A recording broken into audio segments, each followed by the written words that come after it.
Gracias, Señor, por esta bendición de estar en tu casa. Pasar tus momentos preciosos en alabanza, en adoración y poder sentir tus caricias, tu presencia. Tú estás en este lugar. Recibe nuestra alabanza, recibe nuestra adoración, Señor. Sale de un corazón agradecido. Un corazón que te adora, que te bendice, que reconoce que tú eres Dios, el Padre de nuestro Señor y Salvador Jesucristo, dador del Espíritu Santo, nuestro consolador, nuestro compañero de vida. Tú eres todopoderoso, estás en todo lugar, conoces todas las cosas. Eres soberano, eres incomparable. Eres nuestro Dios. Gracias, porque en ti nada nos falta. En ti lo tenemos todo. Y es un honor esta tarde poder venir para adorar y bendecir tu nombre, honrarte. Gracias, Señor, por tus momentos de alabanza, de oración. Y ahora nos preparamos para estudiar, meditar en tu palabra. Rogamos al Espíritu Santo que seas tú hablando a nuestra vida, a nuestro corazón, enseñándonos a orar. Queremos ser las personas y la iglesia que tú esperas que nosotros seamos para tu honra y tu gloria, Señor. Habla nuestra vida, habla nuestro corazón a través de tu santa y divina palabra. También estar atentos, Señor. Prepáranos físicamente, emocionalmente y espiritualmente. Prepáranos para recibir tu palabra esta tarde. Te damos gloria, te damos honra, te damos honor. Y todo esto lo pedimos en Cristo Jesús nuestro Señor. Amén. Amén. Gloria al Señor. Que Dios bendiga a cada uno de ustedes. Ocupe su lugar, mis hermanos. Damos gracias a Dios por esta bendición de estar una vez más en su casa. Tomamos ventaja cuando vengamos en adorar al Señor. Tomamos ventaja de pasar un tiempo en la presencia del Señor. Dios está con nosotros. Y Él habita la alabanza, la adoración de sus hijos. Tal vez en la alabanza el Señor quiere hacer un milagro. Puede serlo. El Señor habita la alabanza de sus hijos. Vamos a regresar una vez más al tema de la oración. Estamos hablando sobre este tema ya algunas semanas. Un tema muy interesante, muy importante. Y es importante aprender cómo orar. Los discípulos, si usted recuerda, la semana pasada le dijeron: Señor, enséñanos a orar. Cuanto más nosotros necesitamos aprender a orar. Y yo puedo decir en manera personal que al estudiar esto, al aprender esto, mi manera de orar ha cambiado. Y doy gracias a Dios por ello, porque he aprendido mucho. Y mi deseo es que usted también aprenda lo que es la verdadera adoración o oración. Esta tarde el tema es cuando la oración se vuelve personal. Cuando la oración se vuelve personal. Y sobre el tema de la oración, las palabras de Jesús son de primer y supremo interés para nosotros. Lo que hemos estudiado hasta ahorita sobre el tema de la oración han sido las palabras de Jesús. Repasamos brevemente lo que hemos aprendido sobre este gran tema. Comenzamos, si usted recuerda, con Lucas capítulo 18, con la parábola de la viuda importuna. Una mujer persistente que encontró la manera de manejar a los jueces reacios, que descubrió la clave para liberar el poder que necesitaba. Y Lucas resume este punto, el punto de la parábola, en la declaración introductora, cuando él dice que Jesús habló esto para que los hombres pudiesen aprender que debemos orar o desmayar. ¿Se recuerdan eso? Hemos hablado de eso. O estamos orando o estamos desmayando. Entonces Jesús contó esta parábola, esta historia, para que nosotros aprendamos sobre la necesidad de entender que o estamos orando o estamos desmayando, uno al otro. Entonces, la oración es un imperativo absoluto en la experiencia cristiana, porque es el único canal que tenemos hacia el poder de Dios. Solamente a través de la oración podemos nosotros recibir, encontrar el poder de Dios. Santiago refleja esto cuando dice claramente en Santiago 4, versículo 2, no tenéis lo que deseáis, porque no pedís. Si no pedimos, no vamos a recibir. Entonces, la primera y más importante lección acerca de la oración es que es esencial. La oración es una necesidad, no es opcional. Tenemos que orar, es necesidad que tenemos, es esencial la oración en la vida del cristiano. Y luego pasamos, si usted recuerda, la parábola del fariseo y el publicano. La parábola de dos oraciones. Dos hombres, dice la palabra, subieron al templo a orar. Y aprendimos ahí algo sobre la naturaleza de la oración. La oración no es un desfile de nuestros logros ante Dios, de lo que somos. No es un intento a presionar a Dios, a obligarlo a cumplir o a actuar por deuda a nosotros, por lo que nosotros hemos hecho por Él, sino que la oración, como vimos en la oración del publicano, es siempre un clamor de un niño indefenso hacia un padre amoroso. El clamor de un hijo indefenso clamando a un padre amoroso. Entonces, la oración, mis hermanos, es la conciencia de una necesidad en nuestra vida. Reconocemos, tenemos que orar, tenemos necesidad de orar. Y luego, la semana pasada, ¿usted recuerda? En Lucas capítulo 11, examinamos la práctica de nuestro Señor en este asunto de la oración y su actitud de expectativa continua que marcaba su oración perpetua. Siempre estaba orando, y esos extensos periodos liberados de oración del Señor Jesucristo. Y tan impresionante era esto para sus discípulos que cuando lo vieron orar, ellos entendieron, reconocieron que había una conexión, un secreto entre el maravilloso poder y la sabiduría de Jesús y su vida de oración. Y por eso usted recuerda la semana pasada, al fin de su oración, uno de ellos se le acerca y le dice: Señor, enséñanos a orar. Señor, enséñanos a orar. Y el Señor les enseñó la oración modelo. Todos conocemos la oración modelo, el Padre Nuestro. Jesús le enseña a sus discípulos que la oración comienza con un concepto de Dios, la paternidad de Dios, su nombre santificado, su derecho a reinar sobre cada área de nuestras vidas y sobre cada corazón humano. Entonces, la oración comienza con un anhelo de satisfacer el corazón de Dios y realizar sus propósitos en la vida humana. Así es la oración. Así comienza la oración. Pero esta tarde yo quiero enfocarnos en la parte de la oración, del modelo de oración que concierne directamente con nosotros. La última parte del modelo de oración del Señor que abarca toda la experiencia de la vida humana. Vayan conmigo a Lucas capítulo 11. Vamos a leer los versículos 3 al 4. Una vez más, la parte que nos concierne a nosotros directamente. La primera parte de la oración modelo tiene que ver con Dios. Una vez más, su paternidad, su nombre santificado, su derecho a reinar sobre todas las cosas. Pero ahora continuamos con la parte que tiene que ver con nosotros personalmente, directamente. Versículos 3 y 4 de Lucas capítulo 11. Dice la oración: el pan nuestro de cada día, dásnoslo hoy. Y perdona nuestros pecados, porque también nosotros perdonamos a todos los que nos deben. Y no nos metas en tentación, mas líbranos del mal. Hemos leído esas palabras muchas veces, las hemos escuchado, las conocemos. Todos conocemos el Padre Nuestro, la oración modelo. Pero si usted nota aquí, en esta sección, en esta parte, la oración modelo, la oración de Jesús, trata con todo el hombre, toda la persona, cuerpo, alma y espíritu. Cuerpo, alma y espíritu. Esas tres áreas y en ese orden. Y con magnífica precisión Jesús señala el área de mayor necesidad en cada una de esas áreas.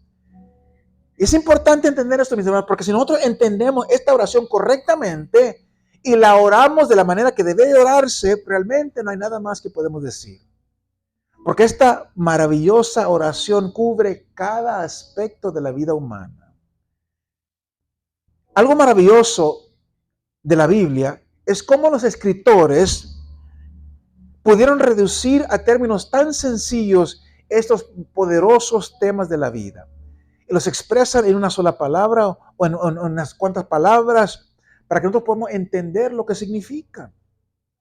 Como vemos, o como vamos a ver, esta oración, la oración modelo de Jesús, del Señor no pretende ser simplemente repetida una y otra vez, como una forma mecánica o memorística, porque desafortunadamente muchas personas así lo practican, recitan el Padre Nuestro de una manera mecánica, memorística. La oración modelo debe ser una guía a la oración. Y cada una de esas áreas es capaz de expansión infinita en cuanto a detalle. Podemos entrar en grandes detalles en cada área de esta oración, pero en principio esta es una oración completamente adecuada. Nada más se necesita decir si realmente oramos genuinamente como el Señor nos enseña. Pero es importante aprender. Señor, enséñanos a orar. Queremos aprender cómo orar. No hay ninguna área esencial de la vida que se descuida aquí en esta oración. El interés de Dios, el amor de Dios para el hombre toca todas nuestras vidas en todos los ámbitos. Por eso Pablo dice en 1 Tesalonicenses capítulo 5, versículo 8, da gracias a Dios ¿en qué?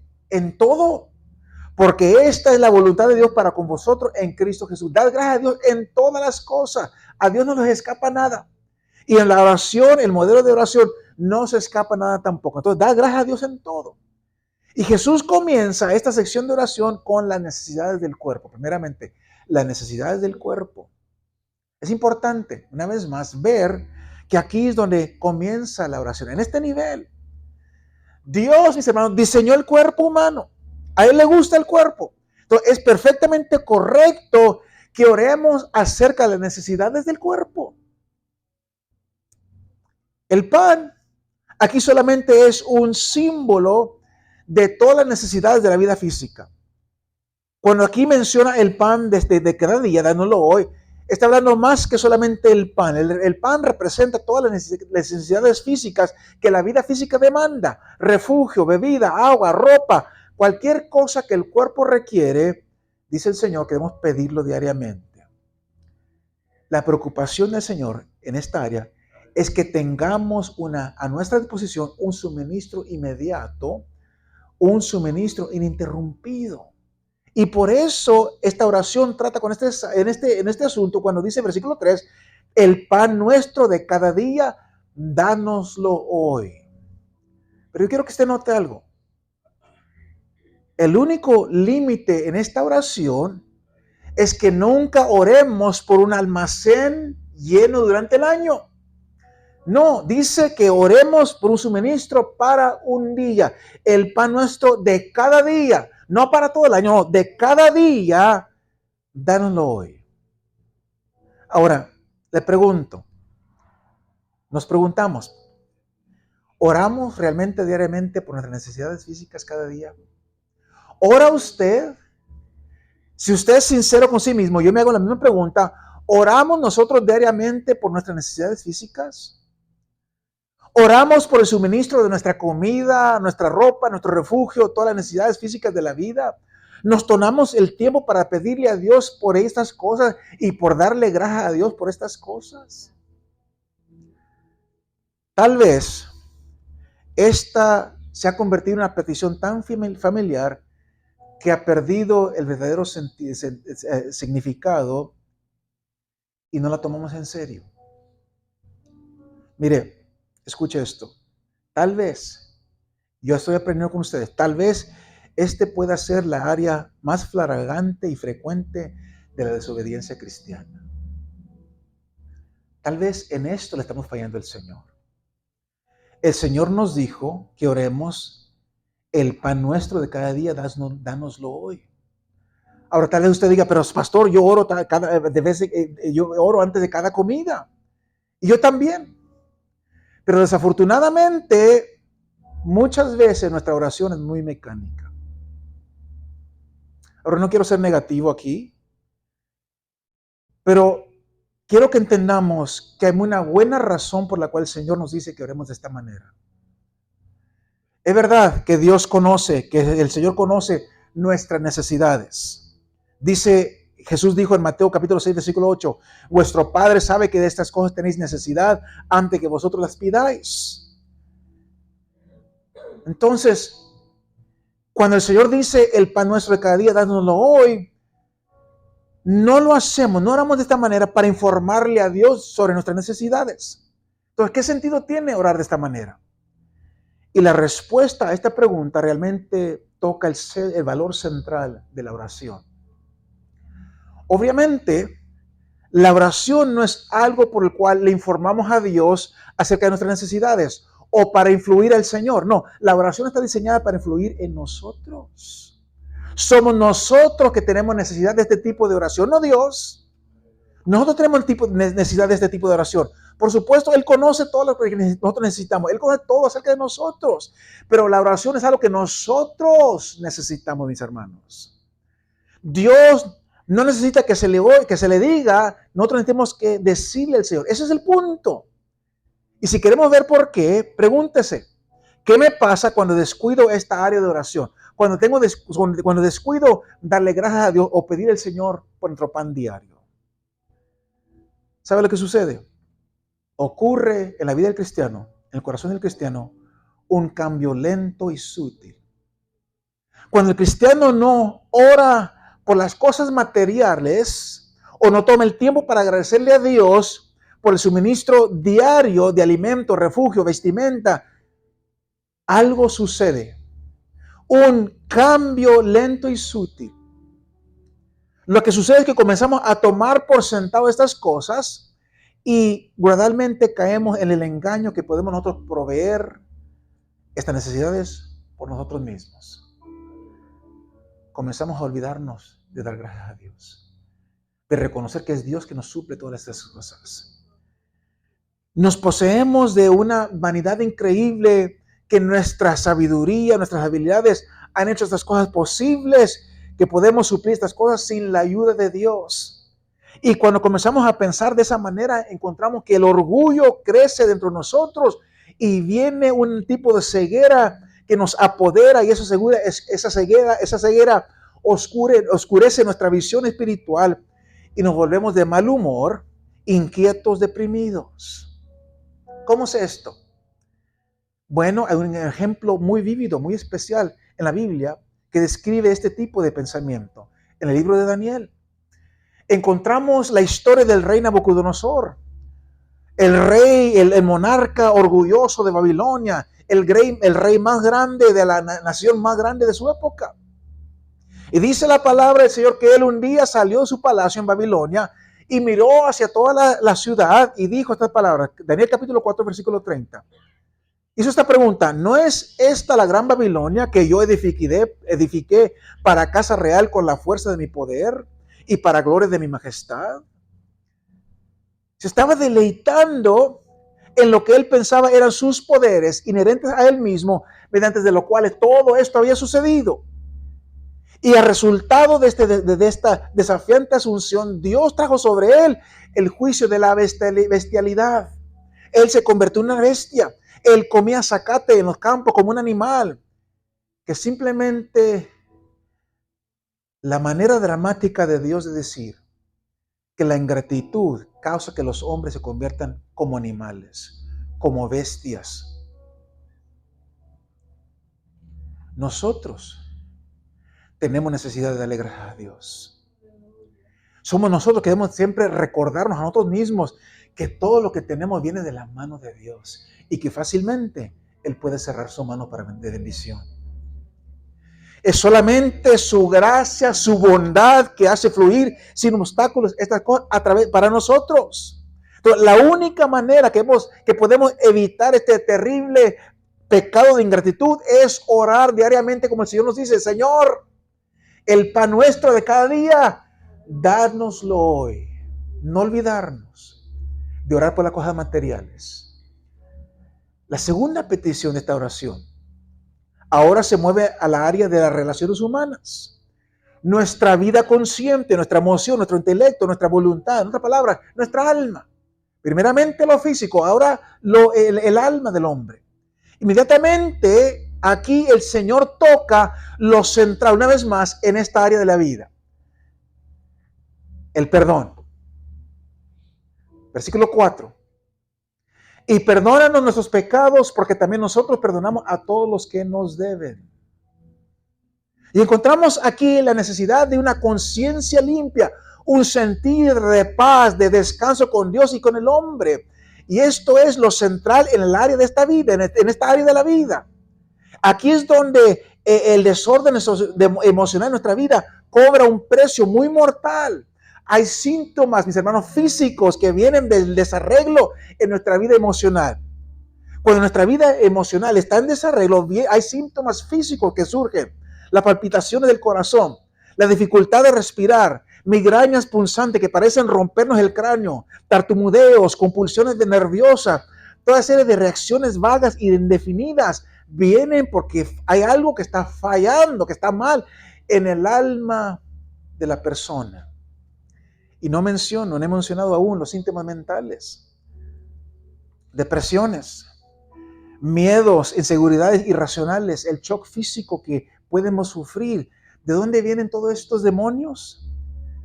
La escritura y la psicología moderna están de acuerdo que debajo de todos estos síntomas se esconden dos monstruos aterradores, el miedo y la culpa.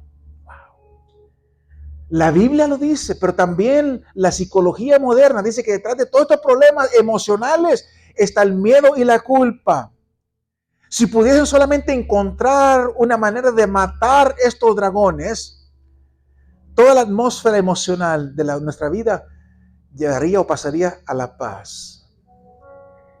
Y miren, mis hermanos, en esta sencilla oración, Jesús nos da una poderosa espada para matar estos demonios, para matar estos dragones. Cuando oramos, perdona nuestros pecados, estamos pidiendo la realidad que Dios promete a cada creyente en Jesucristo, cuando dijo en Romanos 8:1, ahora pues ninguna condenación hay para los que están en Cristo Jesús. No hay nada que preocupe a los cristianos más que un sentido de culpa. La culpa es el problema más frecuente detrás de todas las angustiantes dolencias evidentes en la vida, en la experiencia cristiana.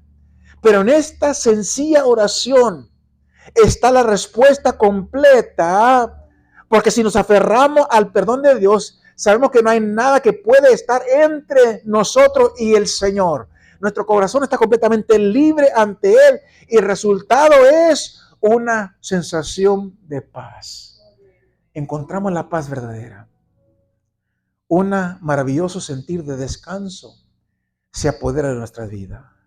Pero miren, aquí también, rápidamente Jesús agrega una limitación a esto. En el ámbito de lo físico oramos por las necesidades de este día, solamente de este día, no para siempre, solamente este día. Pero aquí también no podemos decirle a Dios, perdona nuestros pecados, al menos que nosotros estamos dispuestos a perdonar a aquellos que han pecado contra nosotros. Ahora, para que no haya confusión en este punto, Jesús aquí nos está refiriendo al perdón divino que acompaña la conversión, la salvación. La oración del Señor, el Padre Nuestro, es para los cristianos, mis hermanos. Solamente los cristianos pueden orar la oración inteligentemente. Ninguna persona que no es un cristiano recibe perdón de Dios sobre la base de afirmar el perdón a otras personas. No. Es simple, imposible que la persona que es una persona incrédula, que no ha aceptado a Jesucristo como Señor y Salvador, pueda perdonar a otra persona si primeramente esa persona no ha sido perdonada. Porque el perdón se ofrece sobre la base de la muerte de nuestro Señor Jesucristo. Pablo lo dice en Efesios 1:7, en quien tenemos redención por su sangre, el perdón de pecados según las riquezas de su gracia. La gracia, eso es todo. Cuando venimos agradeciéndole al Señor por su muerte en la cruz, por lo que Él ya ha hecho en quitar esa carga de nuestro pecado, de nuestra vida, pero nosotros no estamos dispuestos a perdonar a otros, no podemos ser perdonados. No podemos recibir perdón al menos que nosotros estemos dispuestos a extender ese mismo perdón a aquellos que nos han ofendido a nosotros. Eso es lo que el Señor está diciendo aquí. Este perdón nos mantiene disfrutando de una comunión ininterrumpida con el Padre, con el Hijo, que por supuesto es el secreto a la tranquilidad, al descanso emocional. Recibir el perdón de Dios. Pero solamente podemos ser perdonados cuando nosotros estamos dispuestos a extender ese mismo perdón a aquellos que pecan contra nosotros. Mire, Jesús simplemente está diciendo que si usted es un cristiano, entonces de nada le sirve orar, Padre, perdona mis pecados, si usted está guardando rencor contra otra persona, usted está guardando resentimiento o está lleno de amargura contra otra persona. De nada le sirve como cristiano decirle, Señor, perdona mis pecados. Lo que está diciendo aquí es que primeramente tenemos que arreglar eso. Mateo 5:24, reconcíliate primero con tu hermano y entonces ven y presenta tu ofrenda. Perdónale. Entonces, después de que tú perdones a aquellos que te han ofendido, el poder, el perdón sanador de Dios va a fluir en nuestro corazón. Y vamos a encontrar que no hay nada que pueda destruir esa paz que Dios nos da en el centro de nuestro ser. Si rehusamos, mis hermanos, a perdonar a alguien más, estamos nosotros deteniendo de otra persona la gracia que hemos recibido a nosotros mismos, a Dios demostrado a nosotros mismos. Entonces, solamente cuando hemos sido perdonados de nuestra gran y asombrosa deuda de nuestros pecados, podemos nosotros encontrar la gracia para perdonar a aquellos que han pecado contra nosotros. Y mis hermanos, si nosotros tomamos estas palabras seriamente, ¿qué revolución va a ser en nuestras vidas, en nuestros hogares y en nuestras iglesias? Cuando nosotros estamos listos para perdonar a otros, entonces dice el Señor que la gran gracia del Señor viene a nuestra vida. La tercera área de la oración es en el reino espiritual, físico, en el alma y ahora en el espíritu. Versículo 4, Lucas 11. Jesús dijo que oráramos y no nos metas en tentación. La parte espiritual, no nos metas en tentación. En la guerra oculta, la guerra invisible del espíritu, la más grande necesidad de nuestra vida son liberación y protección. La más grande necesidad en nuestra vida espiritual son liberación y protección. Pero un problema inmediato surge aquí porque la palabra de Dios nos enseña que la tentación es necesaria para nosotros. Y nadie se escapa de la tentación en la vida cristiana. Y aunque Dios nunca nos tenta a pecar, Él lo permite para probarnos en circunstancias difíciles y desalentadoras que se convierten en instrumento de Dios para fortalecernos, para edificarnos, para darnos la victoria. Entonces, cuando leemos esta oración y no nos metas en tentación, estamos confrontados con la pregunta, ¿realmente espera Dios que oremos que no haga lo que Él tenga que hacer para realizar su obra en nosotros? ¿Que realmente no nos permita pasar por tentación? Después de todo, aún Jesús, dice la palabra, que fue guiado, fue llevado por el Espíritu al desierto para ser tentado por el diablo. Entonces, ¿qué quiere decir aquí? No nos metas en tentación. ¿Qué quiere decir, Señor, con estas palabras?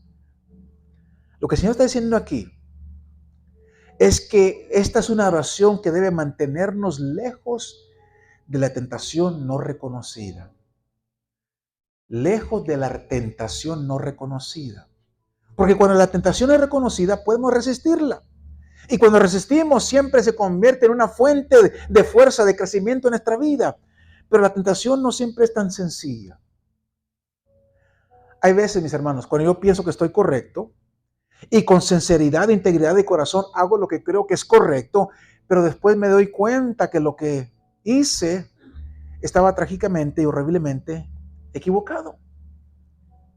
Y de aquí es lo que está hablando el Señor aquí. Pedro es un ejemplo perfecto de esto. En el aposento alto, con descaro, con confianza, con absoluta ingenuidad, Pedro le dice al Señor, versículo 33 de Mateo 26, aunque todos se escandalizaren de ti, Señor, yo no me escandalizaré. Y cuando salieron del aposento alto, las palabras de Jesús todavía estaban sonando en sus oídos. Versículo 34. Pedro, de cierto te digo que esta noche, antes que el gallo cante, me negarás 3 veces. Pero todavía confiado, todavía con confianza, Pedro va al jardín de Getsemaní. Y cuando los soldados vienen, ¿qué hace? Él tiene su espada lista y le corta la oreja a Malco, el siervo del sumo sacerdote, en su afán por demostrar su fidelidad al Señor. Él creía que estaba correcto. Él pensaba que estaba bien. Y Jesús le dice ahí en el jardín, versículo 41, velad y orad para que no entréis en tentación. Pero Pedro no hizo caso a esa palabra. Mejor se durmió.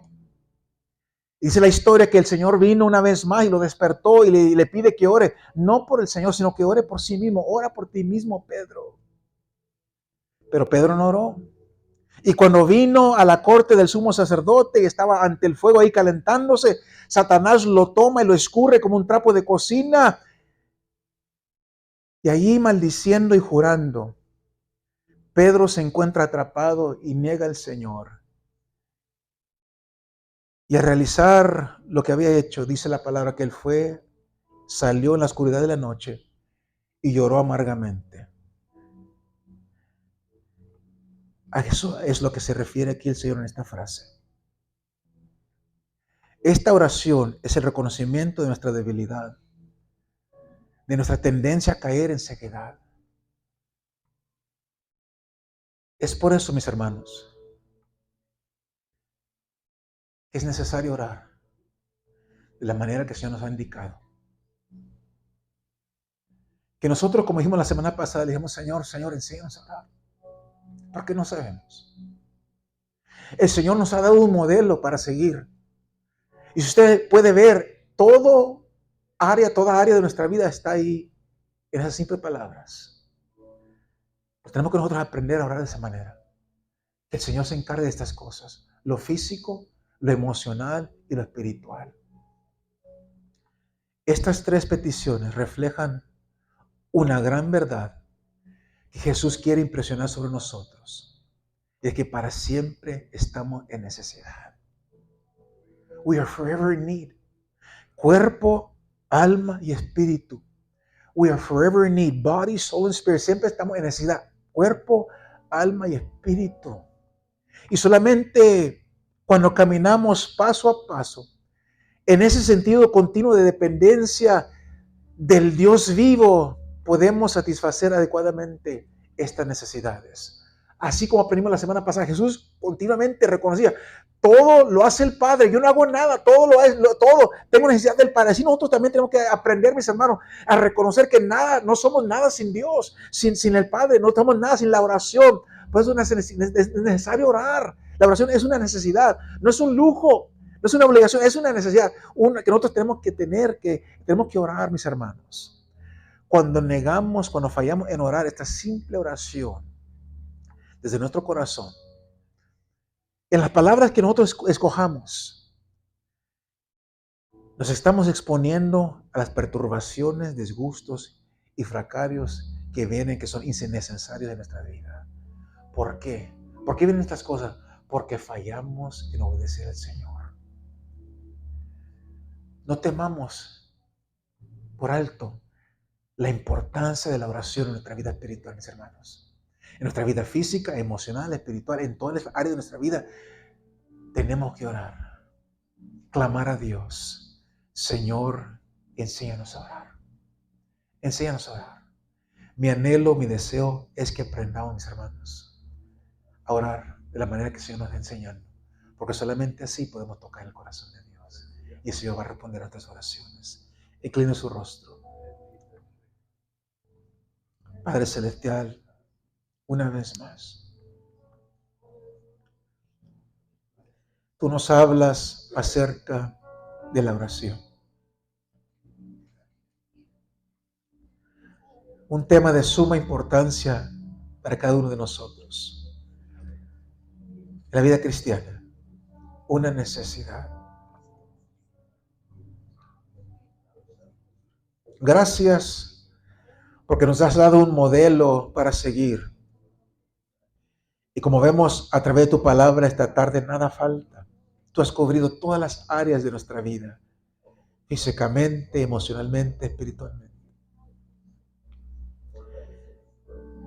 Espíritu Santo, ilumina nuestro entendimiento. Espíritu Santo, danos la sabiduría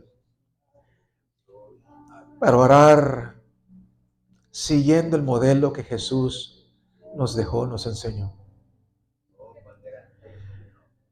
Enséñanos a orar, Señor. Enséñanos a orar. Enséñanos a orar. Enséñanos a clamar, pero también a agradecer.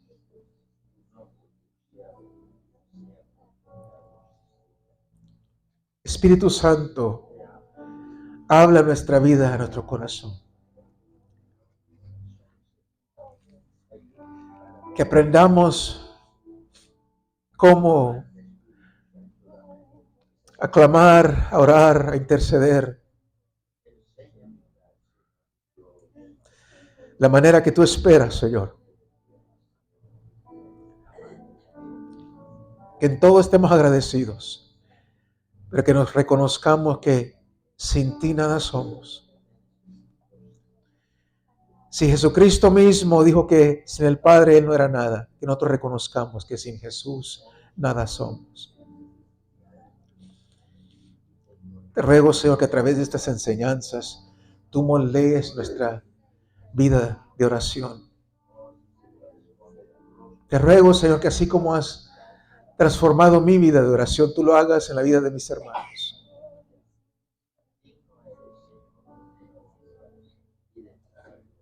Enséñanos a orar, Señor. Es nuestro clamor esta tarde, nuestra oración.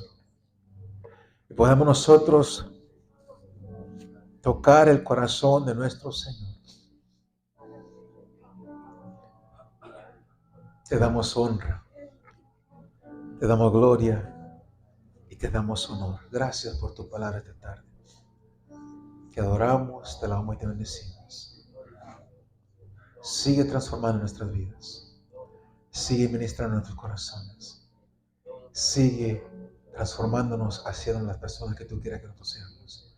Para tu honra y tu gloria. Te damos gloria y honra en Cristo Jesús.